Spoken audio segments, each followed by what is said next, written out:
A brand. More than a name, it's a product of careful design. Led by a vision, it constructs, remodels, and redefines an experience. Through the creative manipulation of its resources, a brand not only establishes an idea, but forms an identity.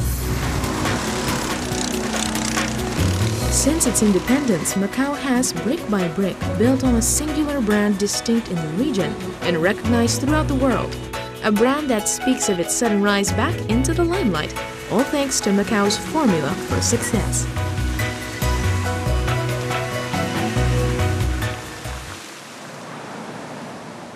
In much the same way as Hong Kong, Macau is one of two special administrative regions under China. Such liberties have allowed for Macau to enjoy a high degree of autonomy over its economy and immigration policies, becoming a hub for tourists and businessmen. Macau remains one of the fastest growing economies in Asia, which is attributed to its bustling tourism and gaming industry. Waves of people come to Macau. Yearly, its ports of entry draw in more than 22 million visitors. But the flow of people is nothing new to a historic port town like Macau.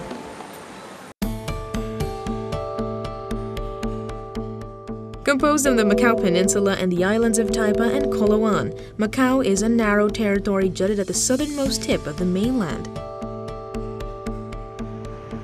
Initially inhabited by fishermen from Fujian and Guangdong province, it was and still is an ideal place for commerce. At the mouth of the Pearl River Delta, it faces the South China Sea, where it bridged China with the rest of the southeast. It earned the name Amen, or the Trading Gate, for it became an essential trading port for cargo along the length of the ancient Silk Road. Through a network of trading routes by land and by sea, the Silk Road connected Europe to the Far East. By 1550, when Portuguese merchant explorers arrived, there was already a seaborne industry alive on the peninsula. Various makes of junks dotted the port, with innovations that defined the time. The Maritime Museum at the Barra Square tells the story of the port of Macau and its vital role in establishing the city. Across the same cobblestone esplanade of the Barra Square is the Amagao, or Ama Temple. Erected in honor of Mazu, the goddess of seafarers, the Amagao soon came to mean so much more. Lost in exonym, from Amagao the Portuguese adopted the name Macau to refer to the entire territory. Everyday visitors are drawn to one of the oldest temples of Macau. Some come to worship, while others find, through its winding paths and pavilions, its deep history embedded onto rock. But to be named after a temple in honor of Mazu is a point of pride. Reverence for the deity has remained alive in seafaring communities across China for the past 1,000 years. But no place can prove Macau's persistent veneration to Ama than in the Ama Cultural Village. Completed in 2001, it may not be the oldest, but it is certainly one of the most iconic. Found at Kolawan Island, towering above its hills, is a 7,000 square meter park allotted for the Tianho Palace. Up past the carvings, along the stone steps, and through the ornate village gates, lay the inner courtyard where there are dressing halls, museums, and shops, as well as a central Buddhist temple. But its most important feature is found further up the hill. A white marbled statue of Ama looks over Macau. At a towering height of 9.99 meters, it signifies the year of handover from Portugal to China. Through the cooperation of Macau's designers and sculptors from the mainland, it sets in stone the meaningful return of Macau to its mother country. Although these are more prominent places of worship, there are at least 40 temples in Macau honoring various other gods. Today, such a number is exceptional, as there are few places left in China that have these close system of temples. Mandarin, other than being a language, also refers to a powerful member of the 9 political figures of the Chinese Empire.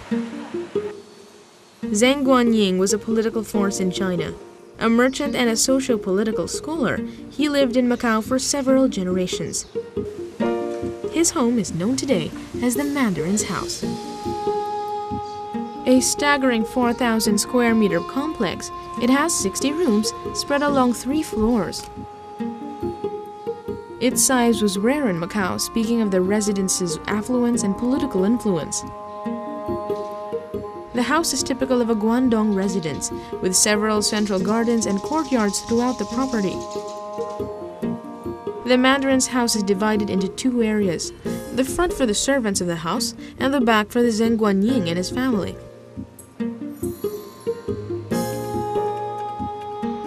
The plaster poetry throughout the residence are characteristic of Chinese-style architectural ornamentations. Some of these following themes from Chinese literature. A series of moon gates allow balance in the Mandarin's house. It is believed that moon gates influence the qi or energy through the mansion and serve as an inviting entrance for guests. Its temples, homes, and budding industry established deep Chinese roots, but this was just the beginning. As Macau was becoming an important crossroad between 2 different cultures, it was also recreating its identity.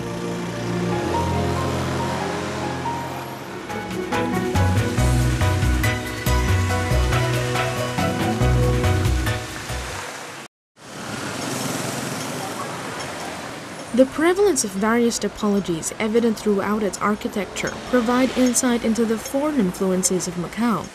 And there is no better place to begin the search than in Leal Senado or Senado Square. Once the center of Macau, it has since developed to be the face of the region's heritage corridor. Though much of the structures along the road were constructed in the 19th and 20th century, the efforts to preserve them brought back the Mediterranean mood that at one point defined its time. In the rebirth of the old, additional work was done to the central esplanade. Artists from Portugal paved the path in black and white cobbles, forming a wave-patterned walkway. The colors were meant to draw out the pastel hues of the restored buildings. The Leal Senado building and the Santa Casa de Misericordia are edifices that speak of the lasting magnificence of Western design. At the St. Dominic's Square is where the first ever Catholic church in China was constructed. Erected under the Dominicans in 1587, St. Dominic's Church signaled the dawn of Catholicism in Macau. Today, there is a profusion of churches found throughout Macau. Each possess a unique window into Macau's history. But the ruins of one speak more about the cooperation of East and West in Macau than all others combined. The Church of the Mater Dei, or Mother of God, also known as the St. Paul's Cathedral, was completed under the Jesuits in 1602. It was the largest stone church ever constructed in Asia at the time. Brought to rubble by a blaze in 1835, all that's left for people to visit is the facade and its 66 stone steps. But from the ruins alone, one can admire and imagine the elegance of what would have been the cathedral. It once was believed to follow the Chinese-styled tiled roofs with side walls made from chinanbo, a mixture of straw, lime, and oyster shells. It was designed by Genovese Carlo Spinola, who infused these Western and Eastern designs, acquiring the help of Chinese and Japanese craftsmen. So formidable was this collaboration that it drew the favor of European nobility, receiving gifts even from European royalty. Follow the cobblestone steps throughout Macau and it will lead you to much more. The Moorish barracks designed by Italian architect Casuto in 1874 incorporates Islamic influences in its overall design. It was intended to accommodate the Indian regiment from Goa, that served as an additional security for the port city. Today, it remains a vital government building as Macau's maritime administration. Another structure worthy of note is the Gia Fortress and Lighthouse.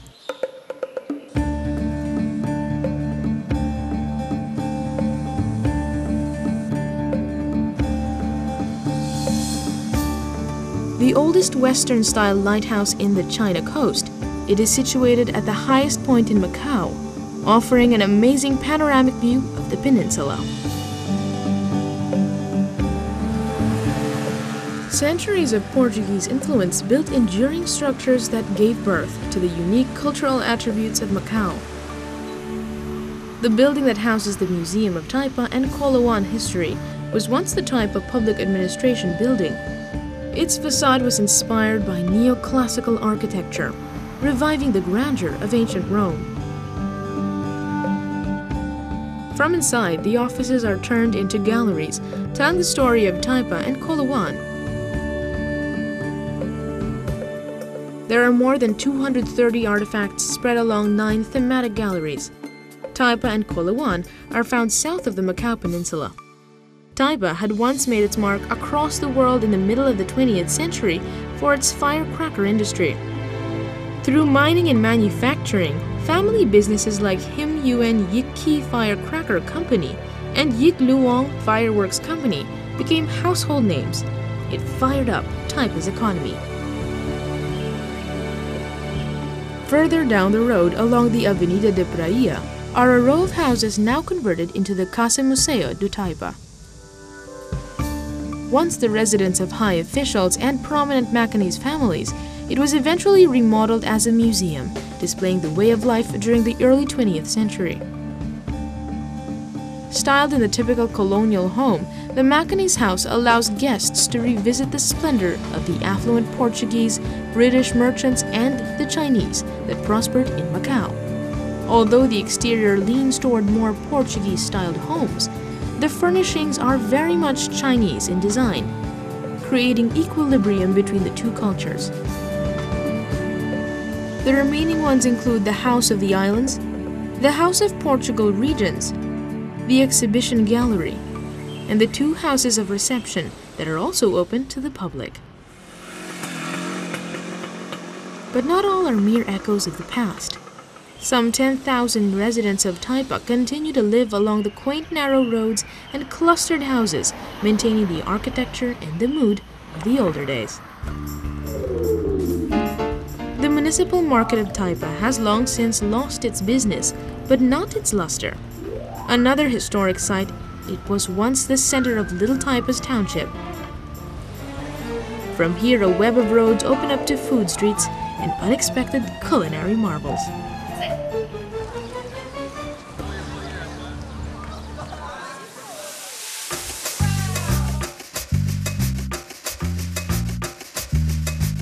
The one thing common between these 2 distinct cultures is its food.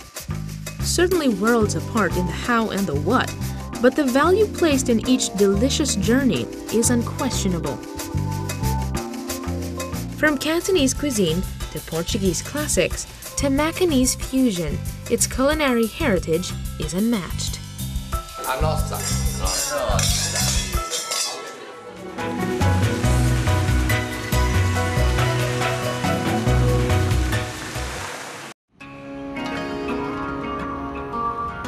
Although Macau has one of the densest populations by square meter, it also is a region that has the highest life expectancy in the world.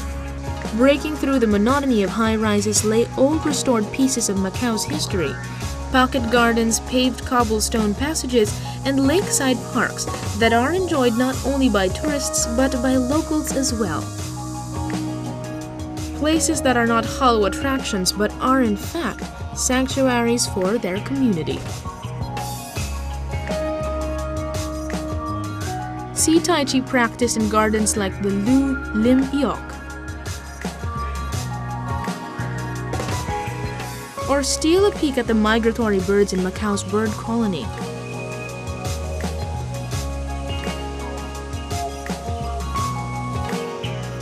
Visit the public gym at places like the Carmel Square. Or join the women dancing in Jardim de Vasco da Gama in the early mornings. By the Tap Seyak, take a stroll and enjoy the works of artists all around. Experiences that enrich its residents' lives through varied experiences embedded in their daily lives. And from these places of quiet, it seems the Macanese have time to rest and rethink.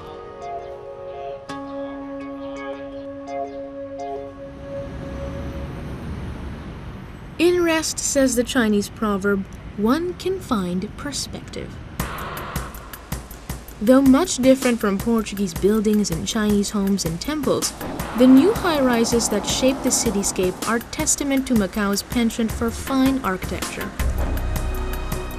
At the Macau Science Center and Planetarium, children are introduced to a world of knowledge presented in a fun and exciting adventure. From room to room, children learn the laws that rule the universe.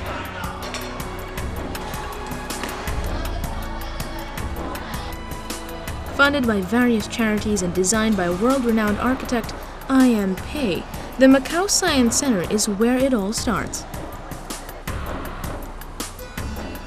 In view of the Science Center are already engineering masterpieces like the Ponte de Amizade, or Friendship Bridge, and the Ponte Gobernador Nobre de Sarvalho, or the Macau Taipa Bridge. Pushing the limits further, the structures all around Macau are in themselves astonishing architectural marvels.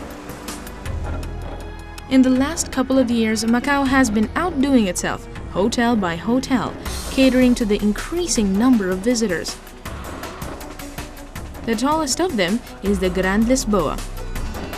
Named after the capital city of Portugal, the lotus-shaped building and its orb-like casino can be seen as far as Taipa. Situated along the strait, it's hard to miss. At the lobby alone, the lavish collection of Asian art calls on to tourists. But Lisboa is more than just a place to stay. Its restaurants and bars are of the highest caliber, with specialty restaurants that are a feast for the senses. Also situated along the prime waterfront of Macau is the MGM Macau, an affiliate of the MGM Resorts International. A 35-story tower with cascading glass windows of gold, silver, and bronze that reflect from it the South China Sea. Upon entering, two original Dali sculptures greet guests. Its attention to detail is further impressed as one walks into the Grand Plaza. Rising 25 meters, this dynamic space takes inspiration from European architecture with dramatic landscapes against man-made art forms. Lined all around it are restaurants where one can dine al fresco, minus the midsummer heat. From across the MGM is the L'Arc Macau. A hotel and service apartment, this 5-star hotel molds Parisian elegance in every room. While the executive lounge rewards businessmen the comfort needed while being away from home. But among the names famous for Asian hospitality, the Mandarin Oriental is at the top of the list. Found throughout the world, Macau might not be the same if it did not have its own Mandarin Oriental. Open in July 2010, it closely adheres to the aesthetics of Mandarin Oriental that blends local culture, exotic art, and lively ambiance with breathtaking vacations. Collaborations between East and West continued long after Portugal left Macau. The Wynn Hotel offers more than just a great dining experience. It also raises the bar with its lavish resort experience that complements the Eurasian flavor of Macau. Its sister hotel, the Encore at Wynn Macau, takes a stock in the Wynn Hotel's signature service, but applies a light, whimsical approach to its architecture, sourcing materials from as far as Brazil and Europe for its decor.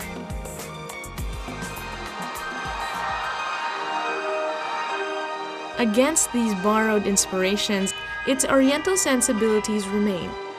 The Tree of Prosperity is an hourly attraction. Its great screen, giant chandelier, and the golden handcrafted Tree of Fortune blooms to the delight of guests.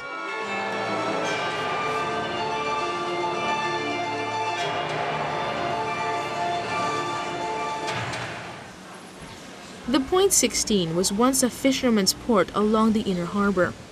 Now a hotel managed by French luxury hotel Sofitel, it again is a place for people all over the world to visit and enjoy.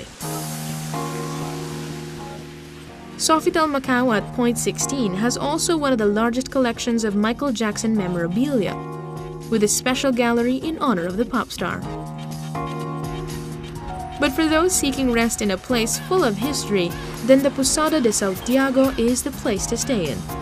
A fortress built by the Portuguese in the early 17th century, it has been transformed into a boutique hotel, with a small selection of rooms allowing privacy and quiet. Sample the Spanish cuisine in La Paloma with their special Iberian ham and paella valenciana. From across the peninsula between Taipa and Kolawan, a strip of land is now gaining headway. The Cotai Strip is a stretch of reclaimed territory that is home to a collection of hotel chains. The largest of them all is the Venetian Hotel. The Venetian, owned by Las Vegas Sands Corporation, is a 40-story building hotel. It is arguably the most expansive hotel in the world. The first fully integrated luxury and entertainment resort, it links Las Vegas's three most prominent hotels, the Sands Macau, the Venetian Hotel, and the Four Seasons Macau. Between shopping, enjoy a gondola ride as gondoliers serenade guests along the indoor canal. It is also home to Cirque du Soleil's Zaya, with daily stagings of the world-famous acrobatics show. Revel in the graceful accents of the neo-European elegance that embraces Oriental warmth in the Four Seasons Macau. From across the plaza is a new addition to the famous Cotai Strip, the City of Dreams. An integrated entertainment resort, it offers an array of accommodations from the Crown Plaza to the Grand Hyatt Hotel and the Hard Rock Hotel. Living up to its name, the City of Dreams offers a virtual aquarium, the largest one of its kind, and the Bubble Show, where it features the Dragon Pearl, a 10-minute visual adventure.